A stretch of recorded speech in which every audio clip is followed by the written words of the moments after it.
Political सवाल करना चाह रहा हूँ। सूबेदार गेस्ट हाउस पे एक बार नाना पटोले साहब आए थे पिछले हफ्ते में। मैंने उनसे सवाल किया था कि खासदार साहब ने कई बार ऑफर दिया है कि हम वहाँ विकास चलने को तैयार है, आप हम पे आरोप लगाते हैं। उन्होंने कहा था कि ओरल मुल्ले से काम चलने वाला नहीं है, मिलना चाहिए, मुलाकात करना चाहिए, थोड़ा लेखी में देना चाहिए, ऐसा उनका मेरे चैनल पर मौजूद है। वो क्या कहेंगे आप? नाना पटोले को ये बोलना चाहता हूँ कि दिल्ली की लोकसभा के अंदर मजलिस इत्तेहादुल मुस्लिमीन का एक सांसद है और तुम्हारी पार्टी के 0 सांसद है, एक भी सांसद नहीं है। एक था, उसकी भी मौत हो गई, हमारा दोस्त ही था, तो अभी 0 पे है वो। तो इतना ज़्यादा चौड़ा होने की ज़रूरत नहीं है नाना पटोले साहब को। आपके अगर 5-25 रहते और इस तरह की अगर बात करते तो मैं भी समझ सकता था उसको, लेकिन आपकी पार्टी के ख़ुद के पैर खबर में लटके हुए हैं और आप मुझसे कह रहे हैं कि मैंने आपके ये करना है करके।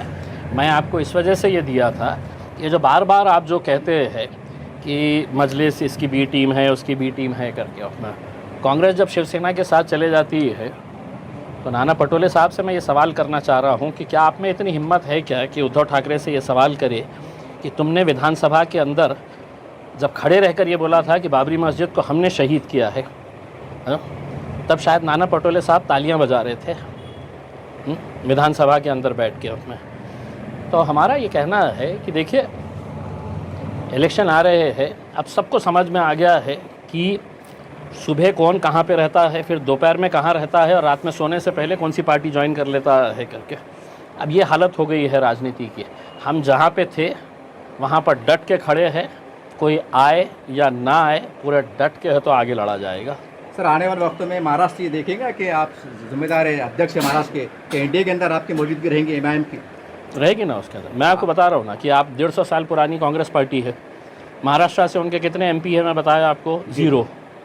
एमआईएम अभी अभी आई थी, एक ही इलेक्शन लड़ी है, वहाँ पे कितने एमपी है? कम से कम एक एमपी तो गया है ना महाराष्ट्र से उसका। तो हमारा तो पहला इलेक्शन था उसमें, आगे देखिएगा क्या होता है करके। लेकिन हमारी ईमानदारी से ये कोशिश है कि अगर सभी राजनीतिक पार्टी एक साथ मिलकर अगर आए तो मेरे हिसाब से आज के दौर में भारतीय जनता पार्टी को हराना ये हमारी सबकी अहम जिम्मेदारी है। क्योंकि 2024 के अंदर खुदा ना करे अगर ये दोबारा उस कुर्सी के ऊपर विराजमान हो गए तो आप अंदाज़ा नहीं लगा सकते हैं कि किस तरह की गंदगी वो फैलाने वाले हैं इस देश के अंदर। ऑलरेडी वो जितना गंद कर सकते हैं देश के अंदर वो पूरी ताकत लगाए हुए हैं। इसलिए सबसे पहले प्राथमिकता ये होनी चाहिए कि 2024 में भारतीय जनता पार्टी को हराए। उसके लिए 2 कदम हम पीछे हटने तैयार है, 2 कदम आप पीछे हटने के लिए तैयार हो जाइएगा उसमें।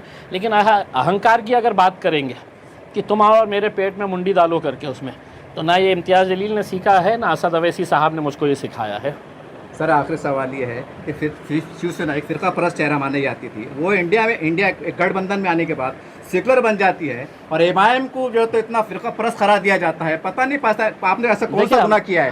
हमने हमेशा से ये कहा है कि ये जितनी भी सियासी जमातें हैं इनको मुसलमानों के वोट चाहिए, लेकिन हक़ बोलने वाला, लड़ने वाला, सच के ख़िलाफ़ आवाज़ उठाने वाला बैरिस्टर असदुद्दीन अवैसी उनके साथ बैठना ये उनको गवारा नहीं करता है। उनके जहनों में ये है कि मुसलमान क्या है साहब, हमारे लिए कुर्सियाँ उठाने वाले, हमारे लिए शतरंजियाँ बिछाने वाली वो जमात है उसमें। आज हम उनको हमारे बाजू कैसा लाकर बिठाएंगे करके, और वो भी असदुद्दीन अवैसी को जो पार्लियामेंट के अंदर बैठ के है तो नरेंद्र मोदी, अमित शाह की आंखों में आंखें डालकर बोलता है। तो ये जितनी भी सो कॉल्ड सेक्युलर जमातें हैं, अपने आप को सेक्युलर कहने वाली, वो शिवसेना के साथ चले गई तो वो बिल्कुल दूध के धुले हो जाते हैं। लेकिन एमआईएम नहीं चलती है, मतलब उनके वोट चलते हैं लेकिन उनकी लीडर ही नहीं चाहिए उनको। सर, जाते आज जैसे पर इलेक्शन हुआ था, एक बड़ा अच्छा नया मौका आया था, टूट फूट की राजनीति में आप एमपी बने थे, कड़वा सच है। एक बार फिर माहौल साझदार बन के आ रहा, आपको लगता है कि किस्मत की देवी एक पे मेहरबान होगी आप पे? देखिए, अगर नीयत साफ़ है अल्लाह रास्ते बनाता है। देखिए, अभी आज ये नवाबपुरा चौक से खास गेट और ख़ास गेट से सीमा दूध डेयरी, ये बहुत ही ख़राब रास्ता, बहुत अहम रास्ता है शहर का। और ये रोड की हालत कितनी ख़राब थी आज पैदल चलने के बाद एहसास हुआ है, और बहुत सारे लोगों की मांग थी। अल्हम्दुलिल्लाह तकरीबन 2.25-3 करोड़ रुपए के काम की शुरुआत होने जा रही है। इसके लिए हमारे यहाँ के कॉरपोरेटर फ़िरोज़ खान साहब ने, उनकी पूरी टीम ने मेहनत किया है और ये काम का उद्घाटन यहाँ पर हुआ है। बस इतना कहना चाहूँगा कि अभी आने वाले कुछ दिनों के अंदर लगातार ये उद्घाटनों का सिलसिला चलता रहेगा और कई ऐसे इलाके जहाँ पर कोई काम नहीं हुआ है, या बहुत सारे रोड की हालत ख़राब है, तो वहाँ पे भी इंशाल्लाह बहुत जल्द है तो उद्घाटन होगा। शुक्रिया। चौक से जालना रोड की मार्किंग हो चुकी है। देखिए क्या पिछले मिल चुका है? हमें अपने अस्ति कुमार पांडे साहब जब थे उस वक्त मैंने उनको ये मुद्दा बताया था, उनका ट्रांसफ़र हो गया। फिर चौधरी साहब जब आए थे तो मैंने उनको बताया था कि एक बहुत ही अहम लिंक है कि चंपा चौक से जालना रोड को कनेक्ट करने का।